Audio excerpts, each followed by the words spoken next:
वहीं जिस तरह से किसानों का आंदोलन का आज 20वां दिन है, बैठक कर अन्नदाता अपनी अगली रणनीति का खुलासा करेंगे। इसी बीच इस मुद्दे को लेकर बीजेपी और आम आदमी पार्टी के बीच सियासी घमासान छिड़ा हुआ है। दिल्ली के सीएम अरविंद केजरीवाल पर बीजेपी ने हमला बोला है। बीजेपी की ओर से कहा गया है कि किसानों के आंदोलन पर अरविंद केजरीवाल सियासत बंद करें। वहीं किसानों को लेकर केजरीवाल और अमरिंदर सिंह के बीच भी हम कह सकते हैं कि एक ट्विटर वॉर छिड़ा हुआ है। पंजाब के सीएम ने केजरीवाल से जो उन्होंने उपवास किसानों के अनशन के दौरान रखा था उसे नौटंकी बताया है। वहीं दिल्ली के सीएम केजरीवाल ने अमरिंदर सिंह पर पलटवार किया है। उन्होंने कहा है कि कृषि कानून आपका ही गिफ्ट है, आप भी समिति में शामिल थे। तो जिस तरह से आंदोलन बड़ा रूप लेता जा रहा है, उसी बीच सियासी रोटियां भी जरूर यहां पर सेकी जा रही हैं। राजनीतिक दल आपस में एक दूसरे पर आरोप प्रत्यारोप लगा रहे हैं। दरकिनार मुद्दे को करके आपसी लड़ाई हम कह सकते हैं कि कहीं ना कहीं राजनीतिक दलों की ओर से किसान आंदोलन को बनाया जा रहा है। और इसी के तहत दिल्ली के सीएम केजरीवाल पर बीजेपी की ओर से भी हमला बोला गया। उनके अलावा अमरिंदर सिंह की ओर से भी निशाना जरूर दिल्ली के सीएम केजरीवाल पर किया गया। जिस तरह से बीते दिन किसानों की ओर से देशव्यापी आंदोलन का ऐलान किया गया था, अनशन पर किसान बैठे हुए थे। सुबह के वक्त से यह अनशन उनकी शुरू हुई थी और शाम तक यह अनशन लगातार चली थी।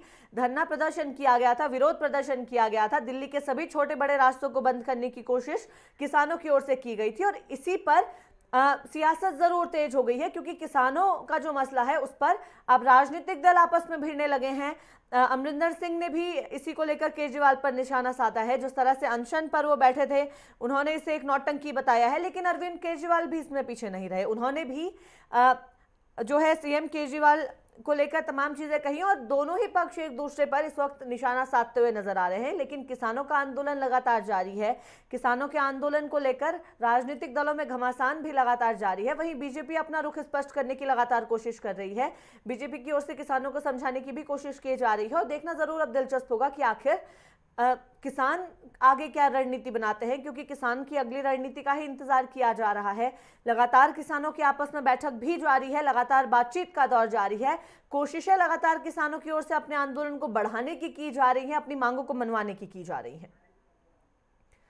और दिल्ली से हमारी सहयोगी मिताली चंदोला हमारे साथ इसी खबर पर जुड़ गई है। मिताली, जिस तरह से एक और किसान आंदोलन जारी है, वहीं सियासी रोटियां जरूर राजनीतिक दलों की ओर से सेकी जा रही हैं। आंदोलन को लेकर अगर हम बात करें तो किसान आंदोलन को कहीं ना कहीं दरकिनार कर आपसी लड़ाई जरूर ये राजनीतिक दल बढ़ा रहे हैं। बिल्कुल, सबसे अहम बात तो ये है कि आज 20 का दिन है और आज जो है किसान आगे की रणनीति का खुलासा करेंगे। लेकिन बड़ी हैरत होती है, क्योंकि किसानों का जो मुद्दा है वो अपना उनका मुद्दा है और वो केंद्र सरकार से अपनी तरीके से उस चीज के लिए लड़ भी रहे हैं और केंद्र सरकार के साथ में तमाम बैठकें लगी हुई है। जैसा हमने रिपोर्टिंग के दौरान पहले भी बोला था कि कुछ एक पॉलिटिकल पार्टी हैं जो अपनी नीतियां नहीं है, अपनी पॉलिटिकल पोजीशन को और ज्यादा मजबूत करना चाहती है किसान आंदोलन में। तो जो हम मतलब बोलते आए हैं वो चीजें देखने को मिल रही है। किसानों ने उपवास रखते हैं, अरविंद केजरीवाल ने जो है उपवास का ऐलान करा और उससे जो है कैप्टन अमरिंदर सिंह ने जो है उनसे टिप्पणी की है और बीजेपी की जो मतलब स्टेट लेवल की पॉलिटिक्स है उस पर भी जो है आपने और बीजेपी की जो है एक द्वंद छिड़ा हुआ है। आपको बताना चाहूंगी कि एमसीडी को लेकर के तीनों मेयर जो है वो अरविंद केजरीवाल के घर के बाहर धरना प्रदर्शन कर रहे हैं और आए दिन कुछ ना कुछ चीजें हो रही है। महिला पार्षदों की निगरानी रखने के लिए सीसीटीवी कैमरे का इंस्टॉलेशन वगैरह कराया गया और मतलब बारिश पड़ रही है, सब कुछ है।